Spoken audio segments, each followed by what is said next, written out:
Президент мырза, менің бауырым Жамалов Талғат себепсізден қамауға алып отыр.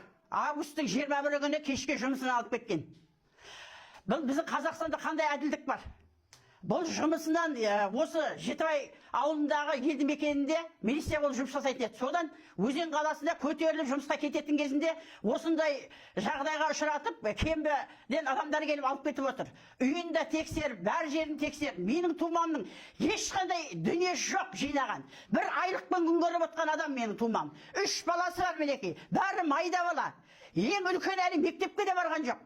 Міне менің тумамның міне келіншегі деген әркімнің үйін жағалап жүр. Асыраушысы жоқ. Сонда біздің Қазақстанда қандай әділдік бар? Сендер осы мына киім-кешектер бола ма, милиция бола ма, план толтырамыз дейді да, қарапайым адамдарды апарып тығады сол планға. Неге планның ішінде қарапайым адамдар тығыла береді? Қалтасында ақшасы барлар тығылмайды. Оның ішінде қалтасында ақшасы барымен құтылып кетеді. Менің тумамның ақшасы жоқ, жинап қойған дүниесі жоқ, ештеңесі жоқ. Сол үшін менің інімді қамауға алып отыр. Ақшасы болғанда қашан шығып кетем бе? Ақшасы жоқ менің тумам. Келіп тексере берің. Бір түйір мәшіні бар астында. Мәшін кімде жоқ қазір? Екінің бірінде мәшін бар қазір. Кімде мәшін жоқ? Ол да кредит қалған мәшіні.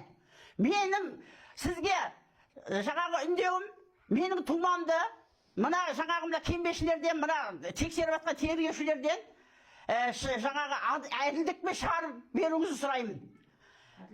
Әділдік талап етеміз біздер.